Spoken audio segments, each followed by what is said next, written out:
Chapter number 15 है हमारे पास, environmental chemistry part 2 का वाटर वाला चैप्टर। इसका टॉपिक हमने पढ़ना था वाटर सोलवेंट। तो कल हमने इसके 2 प्रॉपर्टीज होती हैं, पोलर सोलवेंट और extensive hydrogen bonding ability. Polar nature का मतलब क्या था, क्योंकि वो पोलर होते हैं इसलिए वो सोल्यूबल हो जाते हैं, और नॉन पोलर जो है वो वाटर में सोल्यूबल नहीं होते। और ये किस वजह से होता है, ऑक्सीजन के पास क्या है, नेगेटिव चार्ज, और हाइड्रोजन के पास पॉजिटिव। तो कोई और अगर आया अंदर एलिमेंट, फॉर एग्जांपल NaCl, तो Na के ऊपर क्या था, पॉजिटिव, तो किसको अट्रैक्ट करेगा, ऑक्सीजन को। ठीक है। और Cl के ऊपर क्या था, नेगेटिव, तो वो हाइड्रोजन को अट्रैक्ट करेगा। तो दोनों क्या हो जाएंगे, मिक्स। अब हमने पढ़ना है second part, extensive hydrogen bonding ability, कि इनकी हाइड्रोजन बॉन्डिंग जो है वो इतनी स्ट्रॉन्ग क्यों है। इसकी वजह ये है कि इसके पास क्या है, 2 हाइड्रोजन एटम और 1 ऑक्सीजन एटम, लेकिन इसके पास 2 OH ग्रुप है। ये देखो, ये है ऑक्सीजन और ये हाइड्रोजन, एक बॉन्ड हो गया OH का, और ये वाला ऑक्सीजन और ये हाइड्रोजन 2 हो गए। तो इसके पास क्या होते हैं, 2 OH बॉन्ड होते हैं, पहली वजह ये है। उसके अलावा क्या है, 2 लोन पेयर्स होते हैं। लोन पेयर किसको कहते हैं, ऑक्सीजन के ऊपर इलेक्ट्रॉन नजर आ रहे हैं 2, तो वो क्या है, लोन पेयर है, क्योंकि वो पेयर की सूरत में, इसलिए इसको क्या कहा है, पेयर। अब वो इलेक्ट्रॉन है जो किसको देगा, हाइड्रोजन के साथ शेयर कर रहा है, इसलिए उसको क्या कहा है, लोन पेयर। ठीक है। तो दूसरी वजह यह है कि इसके पास क्या था, लोन पेयर। पहली वजह थी कि 2 OH बॉन्ड है। अब आप लोग इसका स्ट्रक्चर देखो, तो इसके अंदर कितने हाइड्रोजन एटम है, 2, और एक ऑक्सीजन एटम है। और इनकी डिग्री कितनी है, ये आप लोगों ने याद रखनी है, MCQs में आती है। 104.5 डिग्री पे ये रोटेट होता है। ठीक है। उसके बाद है इसकी एक और यूनिक प्रॉपर्टी है कि ये पोलर नॉन आयोनिक कंपाउंड को भी अब डिसोल्व कर लेगा, इस प्रॉपर्टी की वजह से। पहले जो हमने पढ़ी थी उसमें क्या था, अल्कोहल में क्या हो रहे थे, हल नहीं हो रहा था। ठीक है। अब इसमें उन्होंने कहा है कि वो हल हो जाता है, ज्यादा नहीं लेकिन थोड़ा सा हो जाएगा। ठीक है। तो उसकी वजह क्या होगी, अल्कोहल के पास जो OH ग्रुप है, OH होता है ना अल्कोहल के पास, अगर यहाँ पे मैं लगा दूं CH3, तो ये किसका फार्मूला है, मिथाइल। ठीक है। और साथ लगा दूं OH, तो ये कौन सा अल्कोहल बन जाएगा, मिथाइल अल्कोहल। इसी तरह इथाइल अल्कोहल, ये सब क्या है, डिसोल्व हो जाएंगे। इसकी वजह क्या है, यही है कि इसके पास OH ग्रुप है और इसके पास लोन पेयर्स हैं। ठीक है। और 2 OH बॉन्ड है।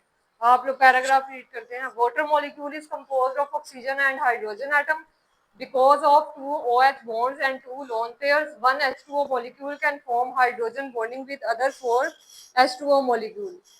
इसके अलावा एक और बात है कि एक H2O मॉलिक्यूल क्या है, 4 अपने सराउंड्स जो है वो वाटर मॉलिक्यूल्स को अट्रैक्ट करता है। आप लोग सेकंड वाली स्लाइड पे देखो, उधर बताया हुआ है हाइड्रोजन क्या है, दरमियान में है, लेकिन साइड पे क्या है, 4 वाटर मॉलिक्यूल बन रहे हैं यहाँ पे। ठीक है।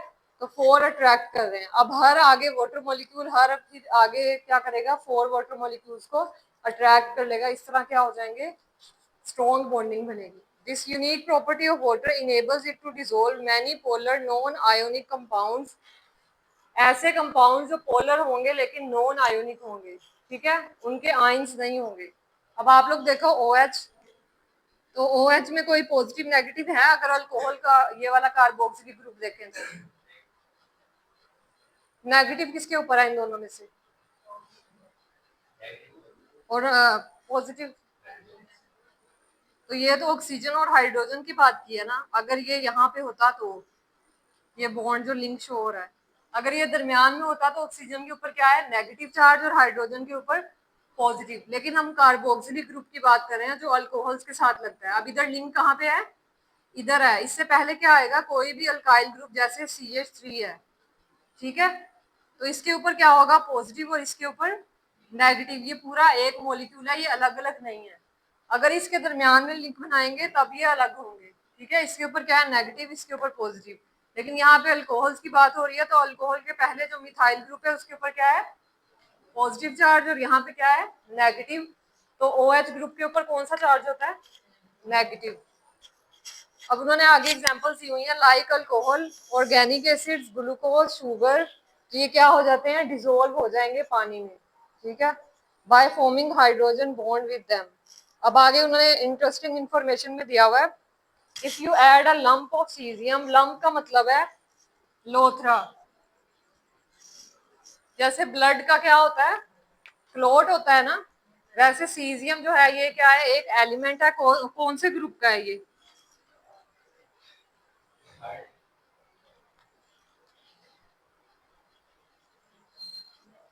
फर्स्ट का है ये, हाइड्रोजन, लिथियम, सोडियम,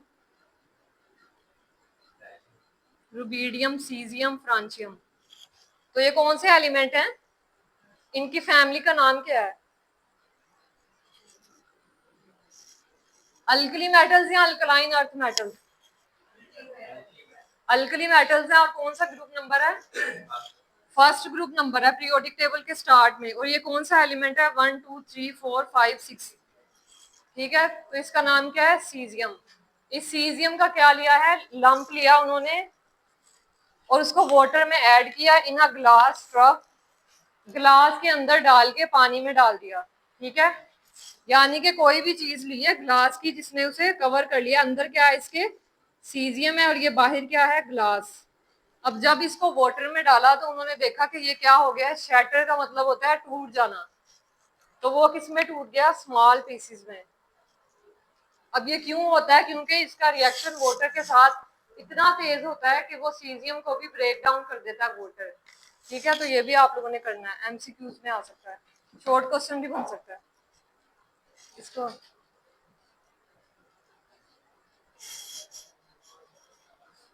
वो लाइट। नेक्स्ट टॉपिक है हमारे पास soft and hard water. Water की टू टाइप्स होती हैं, पहला है सॉफ्ट और दूसरा है हार्ड। सॉफ्ट वाटर वो होगा कि अगर हम लोग एक सोप यानी कि साबुन रखते हैं और वो वाटर जो है उसको टैप करते हैं, फॉर एग्जांपल ये वाटर है और ये क्या है? सोप। तो अगर वो लेदर प्रोड्यूस करेगा, लेथर है ये, ठीक है, वो वाली लेदर नहीं है, लेथर है, तो ये क्या होता है? इसको कहते हैं ये जो झाग सी होती है। ठीक है, जब साबुन जो है वो लेथर जो है वो प्रोड्यूस करेगा, इसका मतलब है वो क्या है? Soft water. और अगर हार्ड वाटर होगा तो ये लेथर जो है वो प्रोड्यूस नहीं होगी। ठीक है, तो इसमें से हार्मफुल कौन सी है? हार्डनेस वाली। हार्ड वाटर जो है वो क्या है? हार्मफुल है और सॉफ्ट वाटर जो है वो सही है। अब हमने पढ़ने हैं आगे causes of hardness in water. अब ये कैसे जो है वो हार्ड वाटर बनता है? ये रेन से बनेगा, उसमें गैसेस जो है वो क्या होंगी? मिक्स होंगी। अब सबसे पहले देखो कि जब रेन आती है तो क्या होता है एटमॉस्फेयर में? Carbon dioxide. तो रेन के साथ क्या मिक्स हो जाएगी? Carbon dioxide. और कहाँ जाएगी? सॉइल में। जब सॉइल में जाएगी तो सॉइल के अंदर दो वो होते हैं एलिमेंट्स, कैल्शियम और मैग्नीशियम। वो आगे देखो आप लोग, कैल्शियम और मैग्नीशियम के साथ कार्बन डाइऑक्साइड और वाटर रिएक्ट करेगी तो कौन कौन से कार्बोनेट्स बनेंगे? CaCO3 and MgCO3। CO3 जो है उसको क्या कहते हैं? कार्बोनेट। ये कार्बोनेट का फार्मूला है। इसके साथ कोई भी एटम जो है वो कनेक्ट कर दें तो ये उसका फार्मूला बन जाएगा। अगर मैंने Mg लगाया तो ये क्या बन गया? Magnesium carbonate. और अगर कैल्शियम लगाया तो कैल्शियम कार्बोनेट। तो इस तरह जो है रेन वाटर जो है कार्बन डाइऑक्साइड के साथ मिक्स होएगी और सॉइल में जो कैल्शियम और मैग्नीशियम है उनके साथ रिएक्ट करके कार्बोनेट्स बनाएंगे कैल्शियम और मैग्नीशियम का। अब यहाँ पे देखो causes of hardness in water. The rain water while coming down absorb carbon dioxide from the atmosphere. The water mixed with carbon dioxide and passes through the beds of the soil. Beds of the soil कहते हैं soil की layer. ठीक है, सबसे ऊपर वाली उसको कहते हैं beds of soil. Convert in soluble carbonates of calcium and magnesium into soluble bicarbonate. Soil के अंदर जो कार्बोनेट्स थे कौन कौन से थे? कैल्शियम और मैग्नीशियम। लेकिन वो क्या थे? इनसोल्यूबल थे, वाटर के अंदर वो डिसोल्व नहीं होते। लेकिन जैसे ही यहाँ पे एसिड रेन के साथ कार्बन डाइऑक्साइड सॉइल में गई तो वो जो इनसोल्यूबल कैल्शियम और मैग्नीशियम के कार्बोनेट हैं वो सोल्यूबल हो जाएंगे, वाटर के अंदर हल हो जाएंगे। अब आगे उन्होंने रिएक्शन दिया हुआ है, it may also dissolve chlorides and sulphates of calcium and magnesium.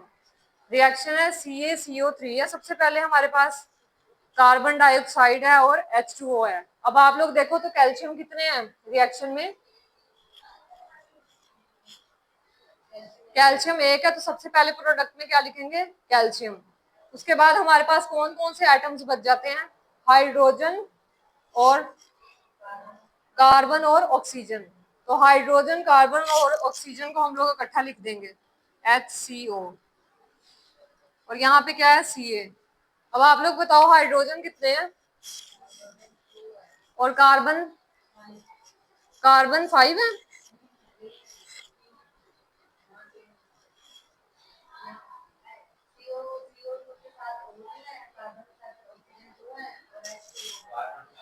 CO3 कितने हैं, आप लोग CO3 को देखो। चलो कार्बन को काउंट करो कितने हैं, पहले में क्या है 1 है, दूसरे में कार्बन डाइऑक्साइड में, कार्बन डाइऑक्साइड में दूसरा कार्बन आ गया ना ये, तो कितने हो गए टोटल, कार्बन 2 हो गए, कार्बन की बात कर रही हूँ। हाँ, हाइड्रोजन कितने थे 2, कार्बन कितने थे, ऑक्सीजन कितने हैं, ऑक्सीजन काउंट करो, पहले में 3 है, दूसरे में 2 और एंड वाले में 1, 5 नहीं हो गए। ठीक है, तो ये हाइड्रोजन और कार्बन दोनों क्या है 2 2। ठीक है, 6 हो गए टोटल। अब यहाँ ब्रैकेट के बाहर क्या लिखेंगे 2 लिखेंगे। अब आप लोग बताओ हाइड्रोजन और कार्बन 2 2 थे। ठीक है, ये तो बैलेंस हो गए कि 2 ही है। अब ऑक्सीजन कितना थे 6, तो अगर हम लोग यहाँ पे 3 लगा दें तो 3 2 जा 6, तो फार्मूला बन गया किसका, कैल्शियम बाय कार्बोनेट का ये फार्मूला है। ठीक है, हाइड्रोजन को क्या कहेंगे यहाँ पे बाय, Bi। उसके बाद है मैग्नीशियम बाइकार्बोनेट, तो ये भी सेम वैसे ही बनेगा MgCO3 plus CO2 plus H2O। तो मैग्नीशियम कितना है 1 है ना। उसके बाद हम ब्रैकेट लगाएंगे, ब्रैकेट में क्या कौन कौन से एटम्स रह गए हैं, हाइड्रोजन कार्बन और ऑक्सीजन। तो हाइड्रोजन कितने हैं 2, कार्बन भी 2 और ऑक्सीजन 6 है। तो ब्रैकेट के बाहर 2 लगाएंगे और ऑक्सीजन अंदर जो है वो 3 लिख देंगे, तो 3 2 जा 6 हो गए। तो ये हमारे पास किसका फार्मूला बन गया, मैग्नीशियम बाइकार्बोनेट। अब नीचे आओ के rain water dissolve many salt of divalent cations, ऐसे कैटाइंस जिनके ऊपर 2 प्लस लिखा हो, यानी कि उन्होंने 2 इलेक्ट्रॉन क्या किए हैं लॉस किए हैं। तो वो कौन कौन से हैं, मैग्नीशियम, कैल्शियम और एनाइन जिनके ऊपर नेगेटिव चार्ज होता है, chlorine, SO2, SO4, HCO3, CO3। ठीक है, और आगे उन्होंने दिया हुआ है जिप्सम, जिप्सम का फार्मूला बहुत इंपॉर्टेंट है CaSO4 डॉट 2H2O, 2H2O इसलिए क्योंकि इसके अंदर 2 वाटर मॉलिक्यूल्स हैं। एंड लाइमस्टोन CaCO3, लाइमस्टोन किसको कहते हैं,